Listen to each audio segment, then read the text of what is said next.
The Tampa Bay Buccaneers injury report is longer than a CVS receipt and has time run out on Kirktober and the Atlanta Falcons. Time for this week's NFC Squad. You are talking ball with the NFC Squad.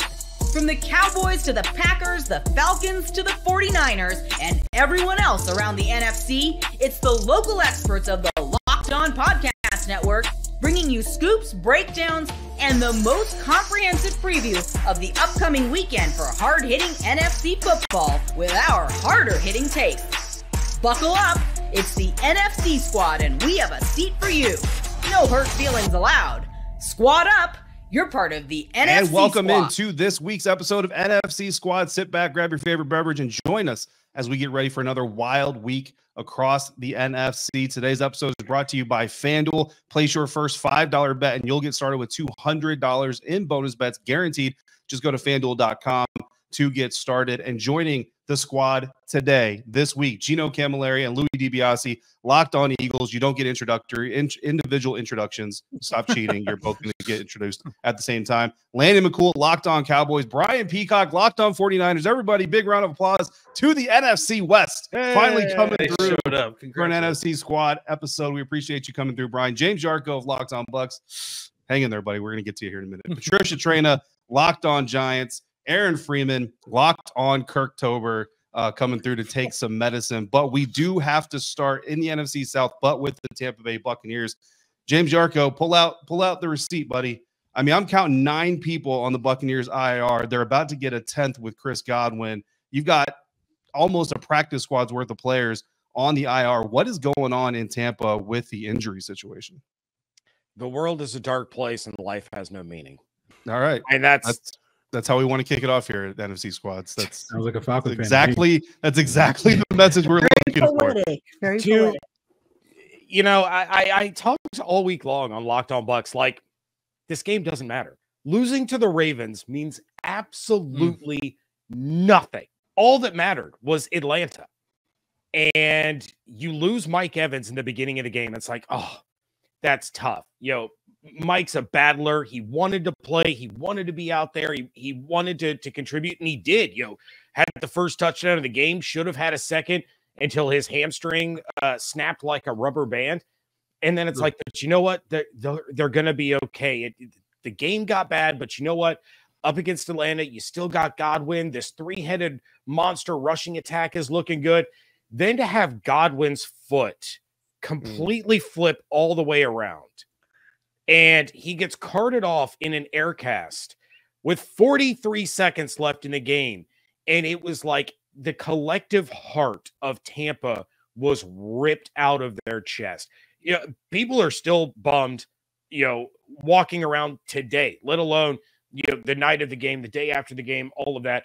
And it could effectively really end their season. So, you know, it just for a guy who was one of the top receivers in the NFL in a contract year, looking to get a mega deal, hopefully with Tampa, but it could have been for any one of your teams. It was heartbreaking, especially for the kind of person Chris Godwin is. So the world is a dark place and life has no meaning.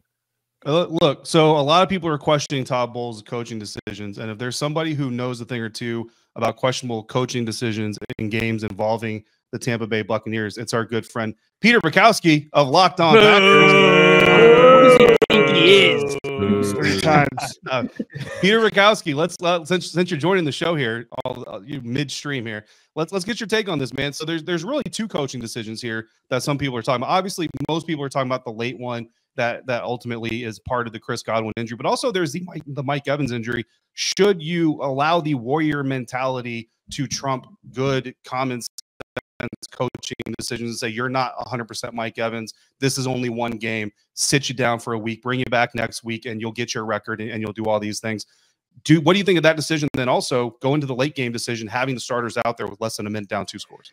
I just would like to say, for the record, Aaron Rodgers should have run on that 3rd down in the NFC Championship game against the Tampa Bay Buccaneers. That was Matt LaFleur. Okay, I get it, but like, okay, Aaron Rodgers should have done the thing first. I think this just sucks. Like, it's just one of those things that just we can't swear on here, but like stuff happens right? And I'm going to chalk this up to stuff happens. The Mike Evans one especially, like there's soft tissue injuries, just there's no accounting for that. And also, like it has to be said, this is exactly why the NFL wants to get rid of the hip drop tackle. These plays are dangerous. And the old man yelling at clouds in me wants to say, well, you guys signed up for this. This is part of the game. Like you're never going to outlaw all of this stuff. I look at a play like this and I go, this is why they want to do that. And I totally understand that. Now with a minute left, should they be out there? Probably not. Like Lamar Jackson's not in the game. So no, they shouldn't be out there. But I also understand, hey, we're playing for next week. We're playing for the Falcons. So let's get a little rhythm. Let's have some positive momentum. I see both sides of it. But again, I go to the hip drop part of this and I say, this is the case for why this stuff, they're trying to legislate it out of the game, even if I don't think that's going to work. And even if I think it's going to lead to all sorts of other bad outcomes on bad plays where it's like, that's not really a hip drop tackle. Like, what are they supposed to do? I'm not for more subjective officiating calls, but like, this is why they want to do this. Yeah, no, absolutely. Listen, for the record, and everything's easier to criticize, right, in hindsight when the thing has happened and all that stuff. For the record, I don't know about James Jarko, but I'm watching that game, and as soon as you just mentioned, as soon as Lamar Jackson, the Ravens starters are out there, it's kind of the international sign for, hey guys, this game is over. And so when I saw the Bucs stars come back on the field, personally, I was like, bro, like take your starters out, just worry about next week. Let's get this game over with. So just kind of a moment of transparency there. Brian Peacock against the Ravens, you never know what's going to happen. Like the Ravens, they're known to blow these things. Like ask Landon McCool. Like the Cowboys almost came back on the Ravens. Like the Raiders did come back on the Ravens. Like if anyone's going to blow a 90+ percentile win percentage, it's going to be that team. Yeah, I gotta say, I wasn't terribly shocked that they tried to come back and continue to play that game because of exactly what Peter just talked about.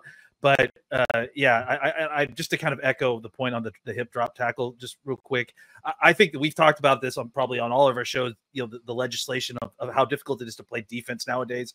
I don't think the hip drop falls into this category. This is a decision that you make while you have your arms wrapped around the guy. You make a clear decision to completely drop your weight and to bring him down that way. That's different than trying to make a split decision while you're striking a target at full speed. Like that's a much more difficult thing for me. I think the hip drop, this is very clear. Just don't do it. And I think you miss the tackle, if you need to, but don't drop the hips the way that happens, because you're just pulling these guys down and all kinds of just terrible injuries. It's not really any different from the horse collar tackle. Like guys had to figure out a way to bring guys down without grabbing that part of the shoulder pads. Just don't do it. Like again, to Landon's point, you can make a decision to not do this.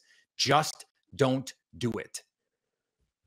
No, a lot of very valid points. Brian Peacock, Locked On 49ers. I do want to get you in here in this segment. Thank you for coming through again, representing the NFC West for the first time in our squad series. So you weren't here for this one, unfortunately, but Aaron Freeman had a pretty classic moment here in our very first Squads episode where he rattled off all the months of Kirk Cousins. There was Kirktober, there was Kirkvember. There was just a lot of Kirk nicknaming going around. Brian, it looks like Kirktober might be over and done with. What are your thoughts on just overall how this veteran quarterback has gone to Atlanta? Do you see that as an experiment that is working, or do you think that maybe the Atlanta Falcons are kind of starting to be exposed a little bit?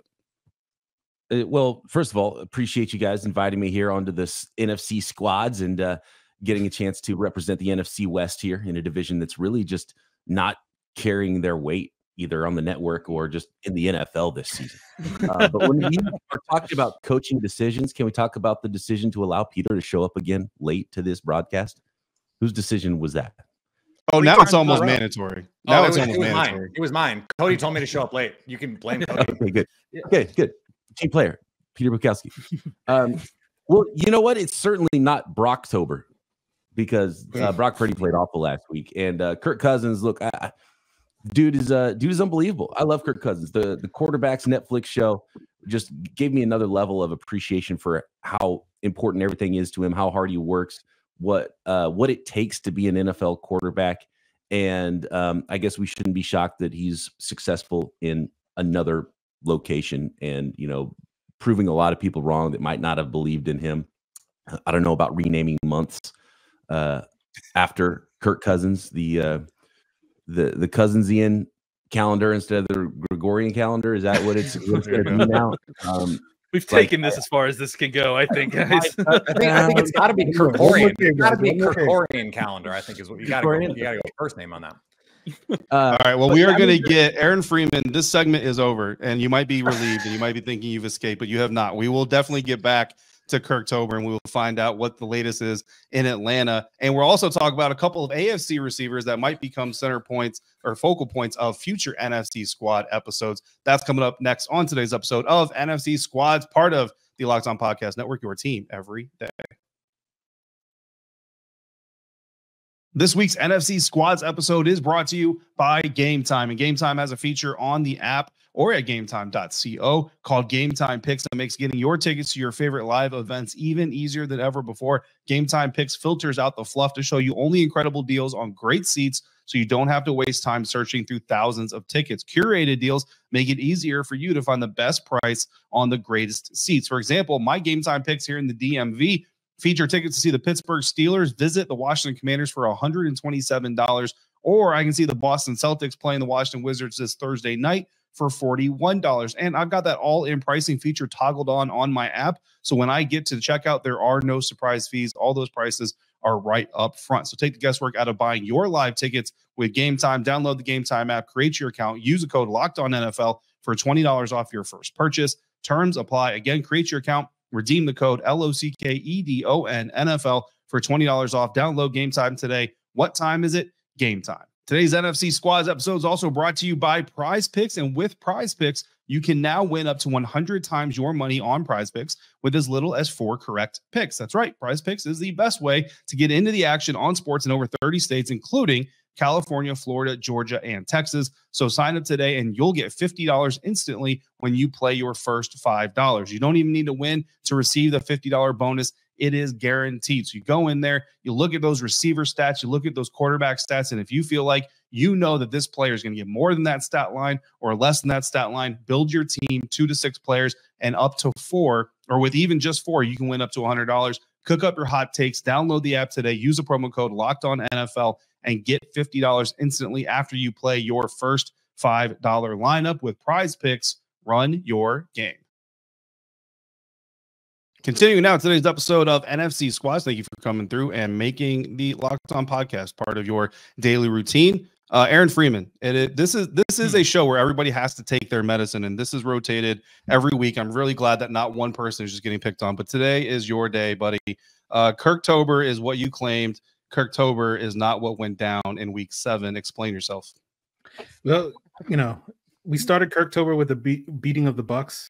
We hopefully will end Kirktober with the beating of the Bucs. But yes, there was a little bit of a bump in the middle of Kirktober with the Seattle Seahawks coming to town and taking care of the Atlanta Falcons. Kirk Cousins did not play well. Maybe, he was looking at the calendar thinking it was Kirkcember instead of Kirktober at this point in time. But hey, the positive thing from this game was Bijan Robinson. Maybe we should rename the month to, okay, I don't know. I can't. No, I thought you had that ready. I thought the you were horse is dead, my friend. No. So, but he was great on Sunday. That was about the only thing that was great about the Atlanta Falcons on Sunday. So, we got to figure it out. And, I think Kirktober is going to be just fine. This is a blip on the radar. That's all.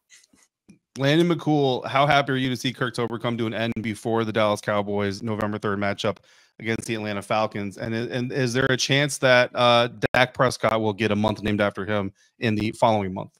Dak Vember is listen, we were really trying this too hard. I was actually going to ask Aaron, is there any actual evidence? We've seen the evidence for Kirktober, obviously, despite last Sunday's performance.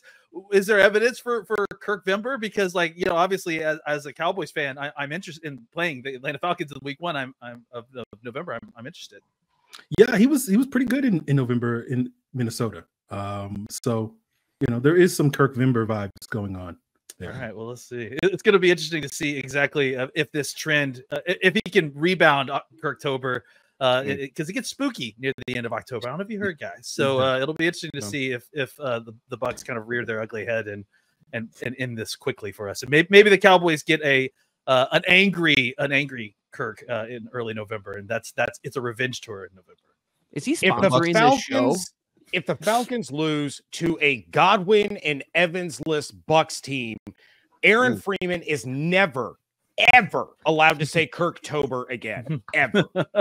Well, you know what? I'm glad you brought up those receivers, James Jargo, because there's 2 receivers on the AFC side of things. Mike Williams of the New York Jets. Well, Cooper Kupp is not on the AFC side. I don't know why I said that. Cooper Kupp from the NFC West, Brian Peacock, who both could be on the move here in the next couple of weeks before the NFL trade deadline comes around.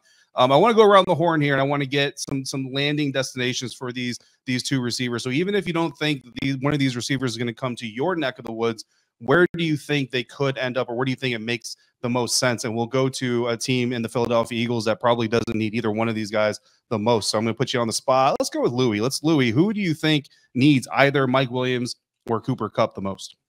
Yeah, I keep seeing the Eagles, and I don't understand that. They gave up a 3rd-round pick for Jahan Dotson, and they don't even throw him the football. How he does it again. Wow. Amazing. Thank you, Peter. Thank you. I've been seeing that a lot. The Eagles get kind of thrown into these trade discussions. This one I don't think they'll be involved in. I think Tampa Bay is the obvious one just because of the injuries, right? I just think if Tampa Bay, as James said, if they want any chance of having a shot of winning the NFC South and not just winning the division, but you look at this wild card race in the NFC, like it's absolutely loaded. The Eagles, my team, is 4-2 on the outside looking in. So if they want to keep up in a loaded race where all 4 NFC North teams are currently in one of the top 7 seeds, they've got to get a receiver. So I know it's kind of the low-hanging fruit, but I really do think it's got to be Tampa Bay to keep Baker Mayfield afloat. Patricia Traina, any chance that the New York Giants are getting in on either of these players for starting quarterback Drew Lock to work with? No, don't see it happening. If anything, the Giants are going to be sellers, I think, at the trade deadline. If I had given up, well, if I had to take a guess as to where one of those receivers, I'm going to say the 49ers. I mean, didn't they just lose Brandon Ayuk? I mean, don't they need some help out there? Peacock. I mean, absolutely. Brian Peacock, that would definitely be one. And obviously Tampa Bay, as Louis said, that's the low hanging fruit. But yeah, they're not coming to the Giants. Joe Shane's not making that deal.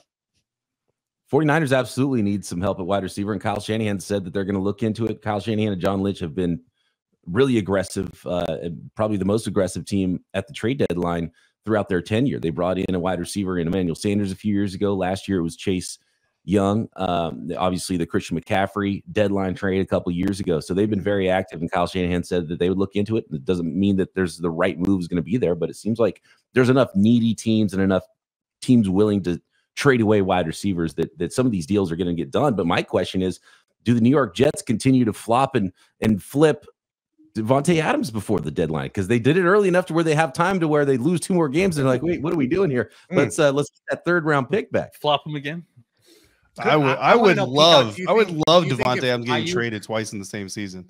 Go ahead, Peter. I was just going to say, if Ayuk tears his ACL a week sooner, do the 49ers get in on the Amari Cooper deal?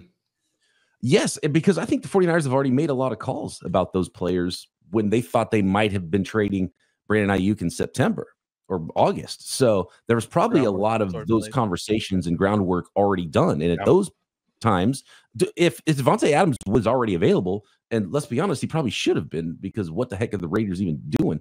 If Devontae Adams was available in August, or Amari Cooper was available in August, maybe Brandon Ayuk's a Pittsburgh Steeler right now, and one of those guys is on the 49ers roster already. So I think the 49ers have made some phone calls. Now, both of those receivers have already been traded. But, throw a name out there, I think the 49ers are going to make a call on it. Will they spend what it takes to get a guy? They did draft a 1st-round wide receiver who just made his first NFL catch on Sunday in Ricky Pearsall. So they have, I think, a perfect opportunity to see what they look like against the Cowboys this week. They've got a rookie 1st-rounder in Ricky Pearsall. They've got a rookie 4th-rounder in Jacob Cowing. Both have flashed in various ways in their short time with the 49ers.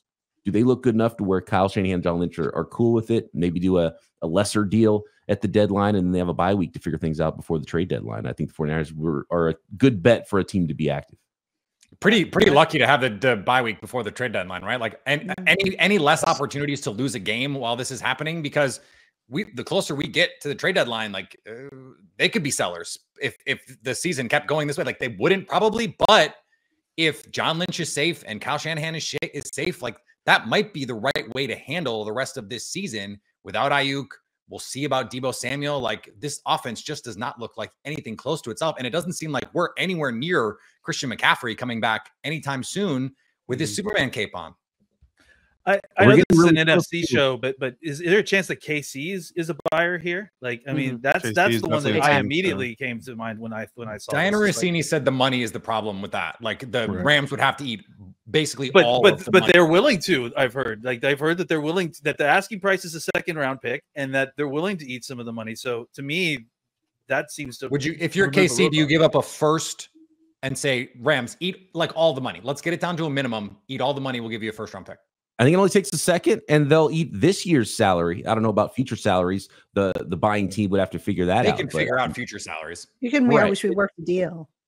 Yeah, so it makes perfect sense. KC to with Cooper Kupp to KC. You know, the initials are already there. Hey, I mean, it makes a lot of sense. We'll see if the NFL teams can get these things worked out, and who knows, we may have another receiver joining an NFC Squad episode here in the near future or not. We'll figure it out. What the NFL was hoping to have, though, was 2 top quarterback picks from this year's NFL draft facing off this Sunday. That may not happen, and coaching decisions, right? Speaking of coaching decisions today, are going to play a part in that. So we'll talk about that. And are there any MVP contenders in the NFC? That's coming up next on today's episode of NFC Squad, part of the Locked On Podcast Network, your team every day.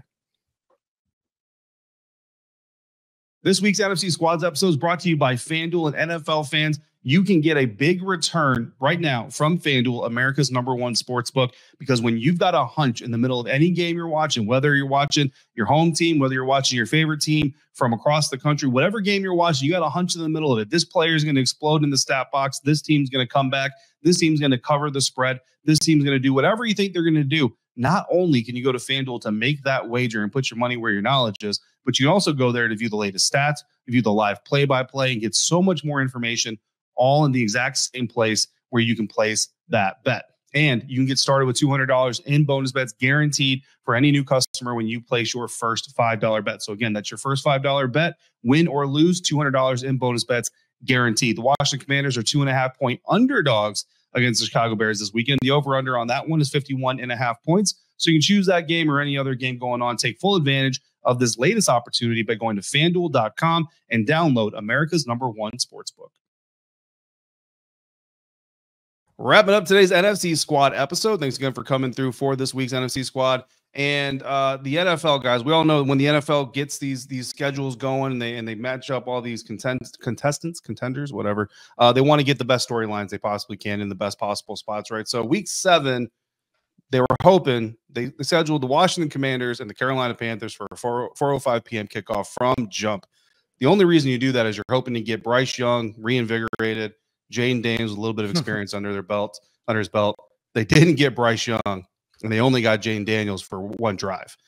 Then, before this week 7 matchup, they flexed Chicago Bears, Washington Commanders week 8 to 425, looking for that Jayden Daniels 5 out of 6 Rookie of the Week awards for whatever that's worth versus Caleb Williams. And now Jayden Daniels got a rib injury and may not be playing in this game. So maybe Caleb Williams versus Gino Camilleri's Marcus Mariota. Gino, we'll start with you because I'll tell you right now, man, covering Dan Quinn and Aaron Freeman, you know this very well. Dan is not the guy to say, well, you're medically cleared, spirit of the warrior, go do your thing, young fella. Dan Quinn is absolutely the guy who's going to say you're medically cleared, but I don't feel comfortable putting you out there right now because I don't think you're fully you, so we're going to sit you. He did that with Brian Robinson in week 6 against the Baltimore Ravens. He'll absolutely do it with Jayden Daniels. So, Gino, put on your coaching cap here and just looking at the situation, take the NFC East rivalry out of it, of course. If Jayden Daniels is medically cleared, is this game important enough to you to roll Jayden out there, even if he's not necessarily fully himself? Let's go to how we started the show and what Tampa Bay just went through. Would you want to be in that Mike Evans situation, that Chris Godwin situation? I don't think anybody would want to be. And at this point, Washington has enough divisional games, 2 against the Philadelphia Eagles still, which are right behind them. Those are the games you have to focus on. The division wins count as 2. You get one team gets a win, the other gets a loss. Obviously, that's a 2-game swing. I think Of course, the NFL, Mr. Roger Goodell, wants it to be that way. And I think right now more people would probably want to see Jalen Hurts versus Joe Burrow than Marcus Mariota and Caleb Williams. No offense, Marcus, but it's a long remove from his Heisman days.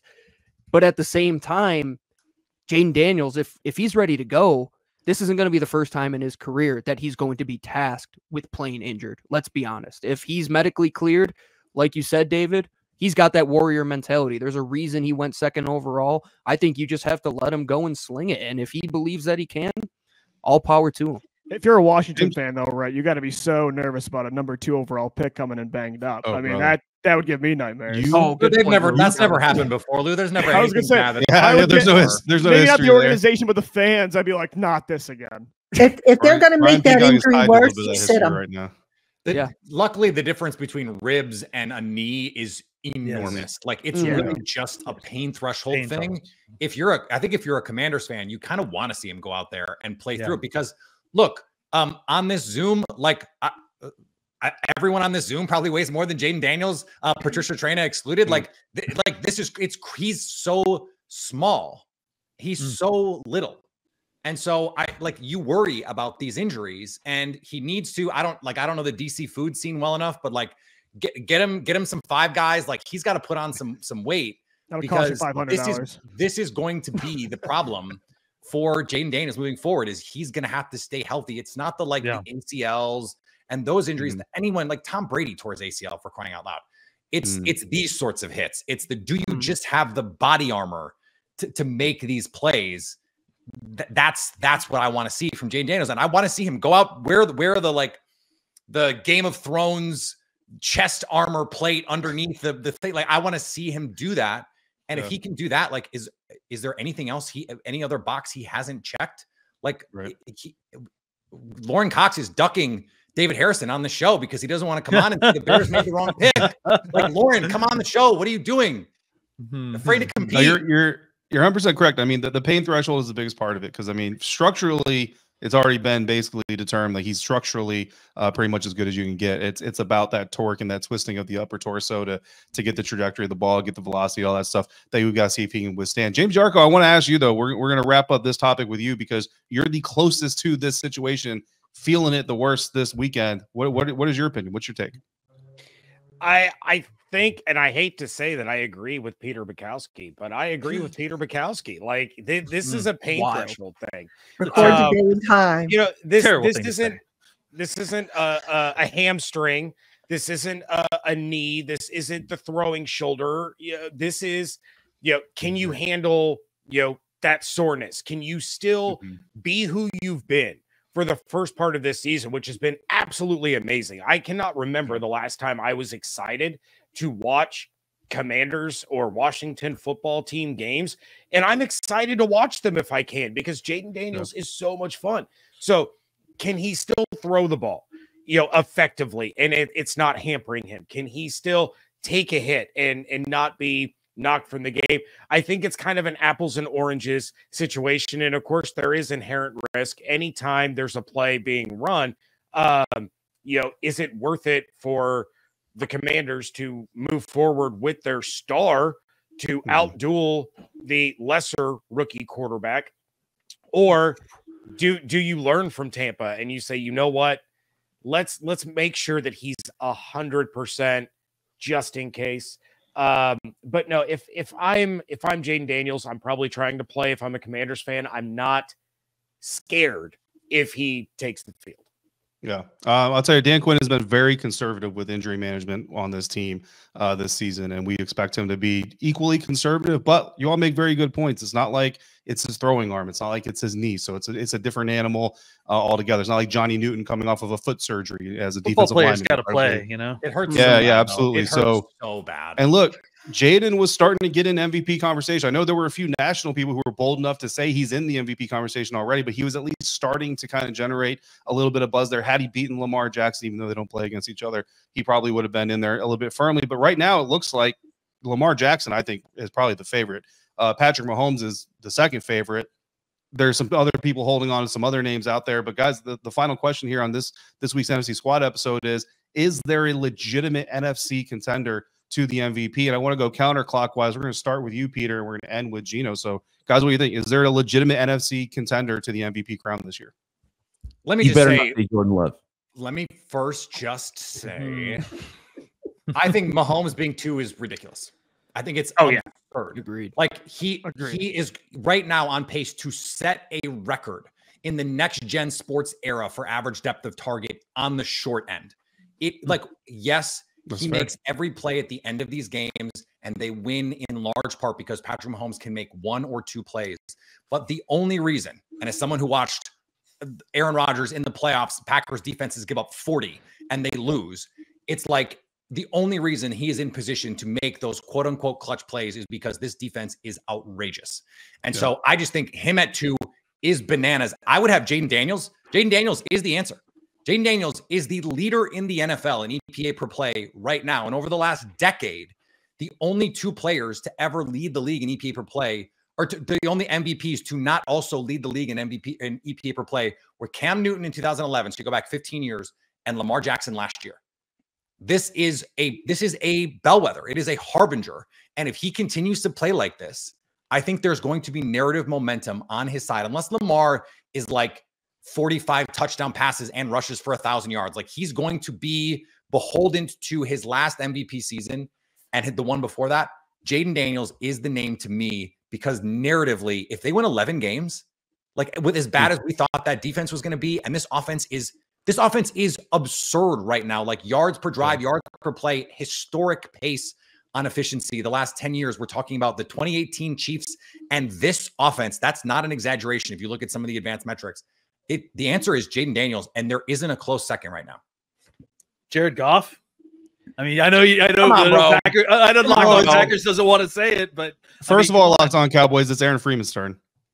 Are we sticking this only to the NFC, or can we go? We are NFC Squad, Aaron. If you want to go to the AFC Squad, they tape in about 30 minutes. I mean, usually over there. I'm just saying, like, I think Josh Allen's probably the actual conversation for number 2 behind Lamar Jackson. Yeah, especially that's great for an AFC Squad episode. But what about an NFC Squad? Yeah, I think in the NFC, I think it is Jared Goff over Jaden Daniels at this point in time. Now, obviously there's still a lot of football left to be played, and Jaden Daniels can certainly close the ground on. He's certainly by far the front runner for Offensive Rookie of the Year. But I think we need to see a lot more from Jaden Daniels, especially with Cliff Kingsbury. Week 8, Cliff, like, this is the time of the year where his offense is usually, go downhill. So I need to see Jaden keep that offense afloat and be the anti-Cliff, sort of beat those allegations before I can really start having a conversation about him being MVP.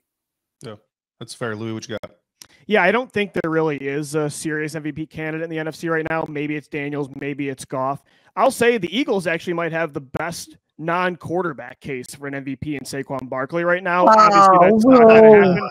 Sorry, Patricia, but yeah, I really actually don't think. I think all the favorites are in the AFC, but if I had to choose one, I'd probably say Goff as well. 9 touchdowns, 1 pick in the last 4 games. He's cooking. I actually think Beige Tober is anytime the Eagles, Locked On Eagles, get a chance to talk about Saquon Barkley. That's what Beige Tober. Patricia really came to the show today. I couldn't help it. He's just fine though, right, Peter? Just a fine running back. Just keep twisting the knife. Just keep twisting the knife, man. We'll see how the Patricia Traina, Locked On, would rather pay Daniel Jones. Who's your NFC MVP? No, I would not rather pay Daniel Jones. Oh gosh. I got to go with Goff. And, the Lions, if they make it to the Super Bowl, especially if they go deep in the playoffs, I think Jaden Daniels is a terrific young player.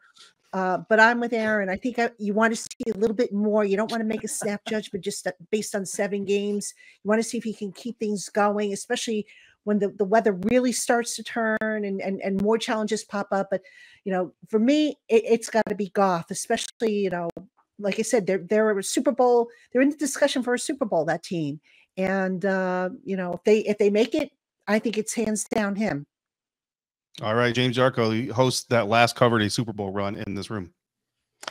If you had asked me this last week, I would have made the case for Baker Mayfield. And because of the injuries to Mike Evans, to Chris Godwin, I think his chances are gone. But that was a quarterback that was in top 5, in most of the passing categories, still leads the NFL in passing touchdowns and total touchdowns.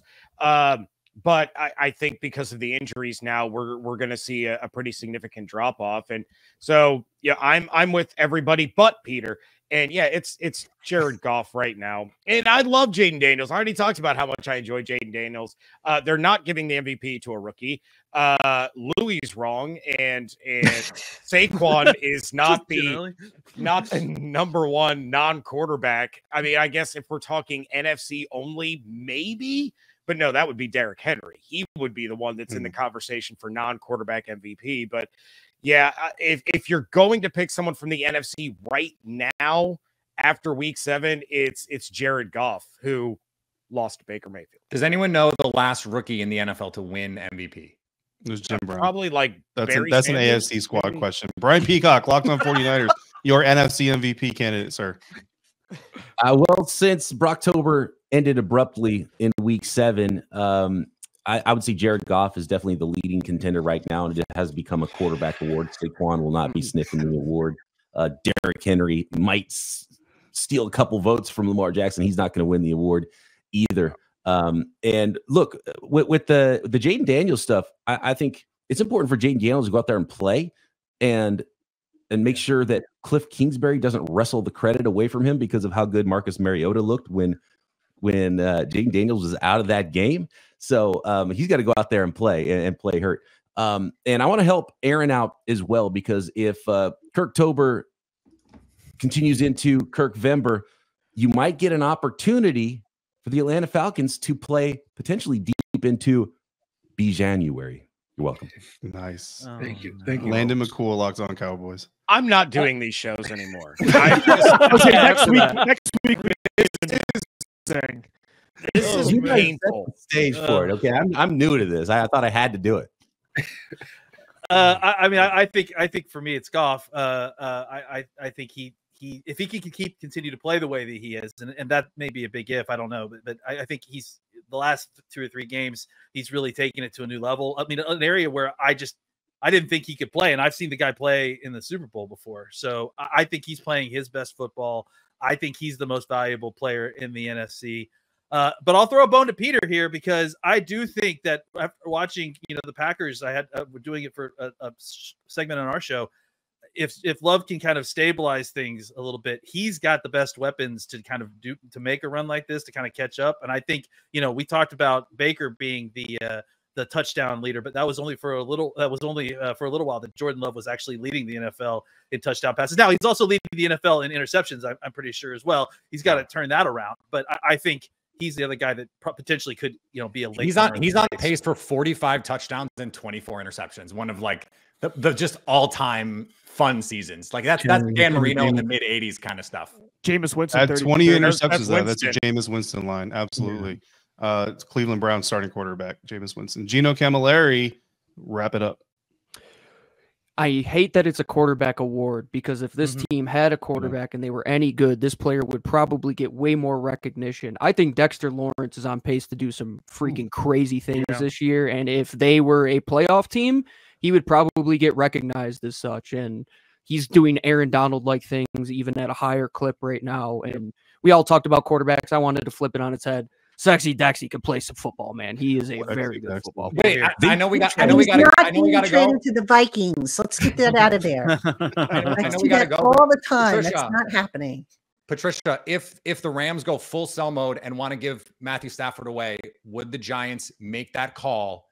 Let's make a run. The NFC East is wide open. Let's go do this. Brian Daboll, Malik Neighbors, come on, Stafford and Neighbors. That would be outrageous. I don't think so. Because what are you going to give up? This team is not whatever. A chance to draft a quarterback is what you're going to give up. Yeah, but you can get a quarterback in the draft. Cam Ward could be anything. He could even be as good as Matthew Stafford. Yeah, but how old is Matthew Stafford again? Somebody. We are in ass covering time in New York right now. Like after what we saw over the offseason, like we got to cover some asses in this place. And look, if they were one quarterback away, I'd say absolutely make the move. But this is what they got go 4-13. It's over. They're going to be on the unemployment line. He inherited somebody's sloppy seconds, and now he's going to. I just think it would be best if he takes a young guy, grooms him the way he needs him to, and just just goes from there. And gets fired in a year. Sounds great. I don't think he's going to get fired. I think New York's an import-export city. They're importing into York and exporting. I think Gable gets another year, right? Although I don't agree with his decision to keep with Daniel Jones. You know, I would at this point I'd play Tommy Cutlets. Not that I think they have the answer, but yeah, Gino likes it too. Yeah, I would play Tommy Cutlets. Why risk that injury guarantee? I don't understand what they're doing there. With how Daniel Jones they're going to win 5 games. Injury history. They're all Come out. on. Saquon's going to be the offensive player of the year, and they're going to all get fired. Watch. So we all agree Jaden Daniels is the only NFC MVP candidate. I appreciate all of you for coming through. James Jargo can't remember the last time he was excited to watch Washington play football. I'm excited every week to come through with our NFC squad, and I thank all of you for coming through for this week's NFC squad. We will be back here each week.